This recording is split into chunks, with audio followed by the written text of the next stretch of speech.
জাকাত নেকির জন্য দিলাম না, তাহলে কি হবে?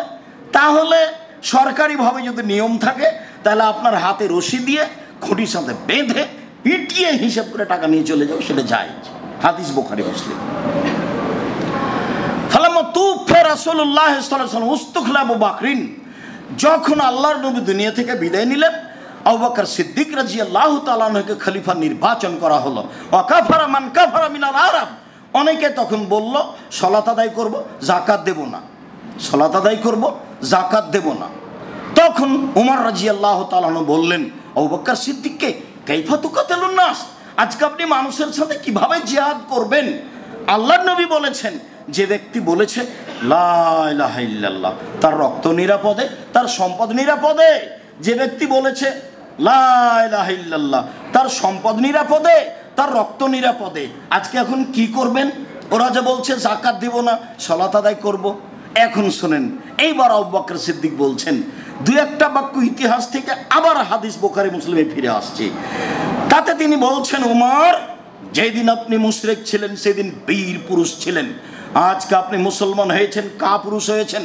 বলেন কি আপনি?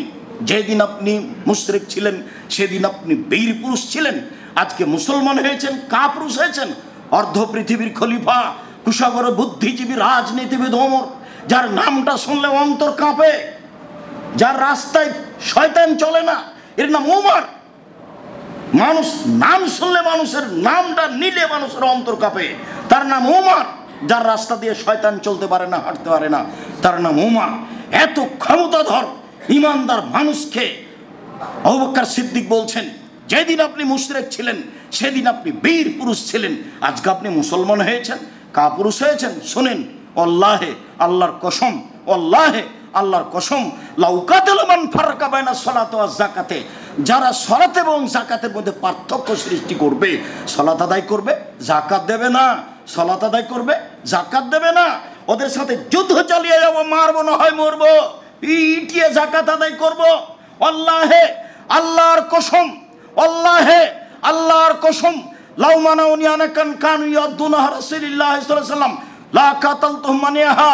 আরে যাকাত তো বহু দূরের কথা, রাসূলের যুগে জনগণ ধান ওসর দিতে এসে ধানও দিয়েছে, বস্তাও দিয়েছে। রাসূলের যুগে গরু যাকাত দিতে এসে গরুও দিয়েছে, রশিও দিয়েছে। রাসূলের যুগে ধান ওসর দিতে এসে ধানও দিয়েছে, বস্তাও দিয়েছে। রাসূলের যুগে যাকাত গরু দিতে এসে গরুও দিয়েছে, রশিও দিয়েছে।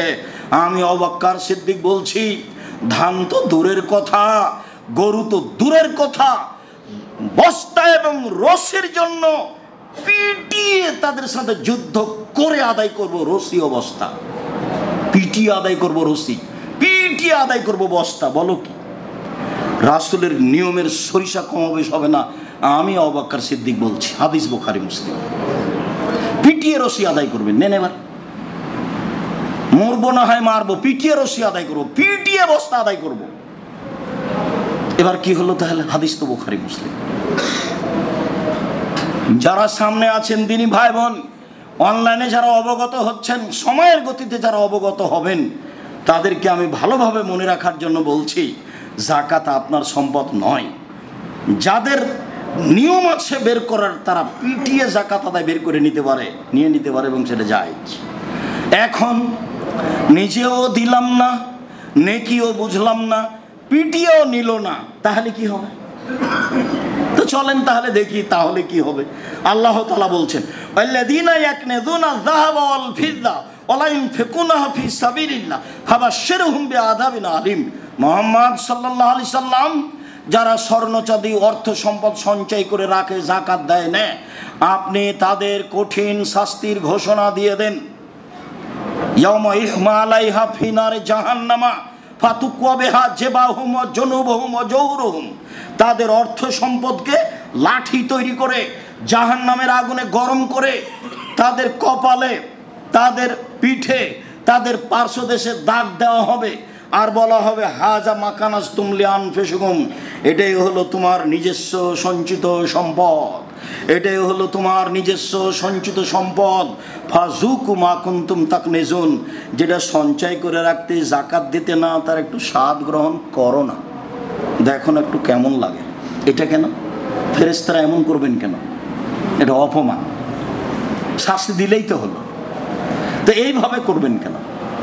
এটা হলো অপমান। কেমন লাগে একটু বুঝো না? এই পর্যন্ত কোরআন। দেখি হাদিস। আবু হুরায়রা রাদিয়াল্লাহু তাআলা আনহু বলেন, রাসূল সাল্লাল্লাহু আলাইহি সাল্লাম বলেছেন, মান আতাহুল্লাহু মালান ফালাম ইয়াদ যাকাতাহু মুস্তালালু মালু ইয়াউমাল কিয়ামাহ সোজা আকরা। যাকে অর্থ সম্পদ দেওয়া হয়েছে সে যদি যাকাত না দেয় তাহলে এইটাকে বিচারের মাঠে বিষাক্ত সাপ করা হবে। বিষের কারণে টাক পড়ে থাকবে, মাথায় কোনো প্রকার লোম থাকবে না, এবং ওই বিষাক্ত সাপের চোখের ওপরে দুইটা কালো দাগ থাকবে। এটা ভয়াবহ। ফায়ুতাওয়াক্কু আলা উনুকিহি, এটা তার গলায় পেঁচিয়ে দেওয়া হবে। ওয়া ইয়াখযুবু লাহজামাতাইহি, সে তার মুখের দুই দিকে ছবল মারবে আর বলবে, আনা মালক, আমি হচ্ছি তোমার সম্পদ, আনা কানজুক, তোমার সঞ্চিত সম্পদ যার যাকাত দেওয়া হয়নি। সাপে ছবল মারছে, বলবে কেন যে আমি তোমার সঞ্চিত সম্পদ? ছবল মারছে, বাস চুপচাপ ছবল মারবে। কেন সাপে বলবে যে আমি তোমার সঞ্চিত সম্পদ? তাকে অপমান করার জন্য। নাহলে সাপ তো জড় ইয়ার মধ্যে কথা বলার বস্তু, প্রাণী নয়। মানুষের সাথে কথা বলবে যে আমি তোমার সঞ্চিত সম্পদ। হাদিস তো বুখারী মুসলিম। তাহলে পরিবেশটা কত কঠিন হতে পারে। আবু যার গিফারি রাদিয়াল্লাহু তাআলা আনহু বলেন, রাসূল সাল্লাল্লাহু আলাইহি সাল্লাম বলেছেন, মা মিন রাজুলিন তাকুনু লাহু ইবলুন আও বাকারুন আও গানাম, কারো যদি সম্পদ উট হয়, গরু হয়, ছাগল হয়, তাহলে এবার প্রাণী যদি থাকে যার উপরে যাকাত ফরজ হয়ে গেছে, ফালাম ইউদ্দি হাক্কাহা, সে তার অধিকার যাকাত দেয়নি, ফাউতিয়ে বিহা আযামা মা তাকুনু ও আসমালাহ, সেগুলো যখন বিচারের মাঠে আসবে তখন আরো খুব মোটা তাজা হয়ে থাকবে। তাতাউহু বিআকফাফে, সে তার পা দিয়ে মানুষটাকে ডলতে থাকবে, থেতলাতে থাকবে। অতান্তাহু বিকুরুনিহা, আর সিং দিয়ে গুতাতে থাকবে। এভাবে চলতেই থাকবে। হাত্তা এজা জাজাত ওখরাহা রুদ্দাত আলাইহি উলাহা, শেষের দলটা যখন তাকে ডোলে সিং দিয়ে গুতিয়ে পার হয়ে যাবে তখন আবার প্রথম যেটা আছে সেটা আসবে। এভাবে চলতেই থাকবে। হাত্তা ইউগজা বাইনান নাস, যতদিন পর্যন্ত মানুষের মাঝে বিচার না হচ্ছে। তার মানে যারা যাকাত দেয়নি তারা ফকির মিসকিনের এরকম কমই মাদ্রাসার টাকা মেরে খেয়েছে, তার বিচার পরে হবে। যারা হক নষ্ট করে, জমি জোর করে দখল করেছে, মানুষকে অন্যায়ভাবে জেল হাজতে দিয়েছে, এরা মানুষের হক নষ্ট করেছে, এদের বিচার পরে হবে। যারা মানুষের হক নষ্ট করে, যারা মানুষের সাথে অন্যায় আচরণ করে, যারা মানুষকে জেল হাজতে দেয়, যারা মানুষকে অপমান করে, যারা মানুষের জোর করে জমি দখল করে, যারা দলীয় দাপট দেখায়, এদের বিচার পরে হবে। যারা যাকাত দেয়নি, ফকির মিসকিনের হক মেরে খেয়েছে, এদেরও বিচার পরে হবে। কতদিন পরে হবে আল্লাহ ভালো জানে। একদিন যদি লেট হয় তাহলে 50,000 বছর, আর 3 দিন যদি লেট হয় তাহলে 1,500 বছর। নেন এবার বিচার কখন হবে আল্লাহই ভালো জানে। আবু হুরায়রা রাদিয়াল্লাহু তাআলা আনহু বলেন, রাসূল সাল্লাল্লাহু আলাইহি ওয়াসাল্লাম বলেছেন, কানজু আহাদিকুম ইয়াউমাল কিয়ামাহ সোজা, বিচারের মাঠে তো তোমার যাকাত না দেওয়া সম্পদ সাপ হবে। একবার তো গলায় পেঁচিয়ে দেওয়া হবে, আর এইবার আসছে ওটা বিষাক্ত সাপ হবে, তার চোখের উপরে কালো দাগ থাকবে। এটা হলো ভয়াবহতা। এ তোমার দিকে ধাওয়া করবে, ফায়াতলুবুহু, এ তোমাকে ধাওয়া করবে ছবল মারার জন্য। তখন এই লোকটা পালাতে থাকবে। মানুষের শেষ চেষ্টা কি জানেন? শেষ চেষ্টা হলো হাত দিয়ে নিজেকে বাঁচানো। গাড়ির সাথে ধাক্কা খেয়েছে, বাসের সাথে, তবুও নিজের হাত দিয়ে বাঁচাতে চেয়েছে।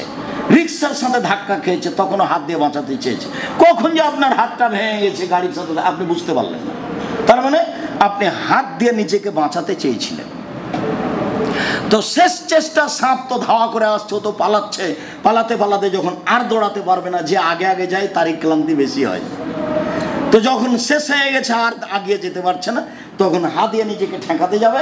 আল্লাহ রসুল বলছেন হাত দুটি সাপের মুখে ঢুকে যাবে। এই কথা রাসূল সাল্লাল্লাহু আলাইহি ওয়াসাল্লাম বলেন। এই হলো যাকাত না দেওয়ার ফলাফল। তাহলে যাকাত না দেওয়ার ফলাফল বুঝলাম। শেষ ফলাফলে রাসূল সাল্লাল্লাহু আলাইহি ওয়াসাল্লাম বলেছেন, যেহেতু যেই সম্পদের যাকাত বের করা হয়নি সেটা হারাম সম্পদ। কুল্লু লাহামিন নাবাতাসিন মিনাত সুহতে কানাতিনা ওয়া আওলা বিহি। এই বাচ্চায়, যেই সম্পদের যাকাত বের করা হয়নি সেই সম্পদ অপবিত্র, আর এই সম্পদ যারা খাচ্ছে তাদের কোনো ইবাদত কবুল হবে না এবং তাদের জন্য জাহান্নাম যথেষ্ট। তাহলে যেই সম্পদের যাকাত বের করা হয়নি সেই সম্পদ অপবিত্র, ওই সম্পদ খেয়ে সিয়াম পালন করে সিয়াম হবে না, ইবাদত কবুল হবে না, আর এর ফলাফল হলো জাহান্নাম। কেন? এই শরীর বেড়ে উঠেছে হারাম খাদ্যে, এর জন্য জাহান্নামই যথেষ্ট। যাকাত 25টি উট হলে 1টি উট যাকাত দিতে হয়।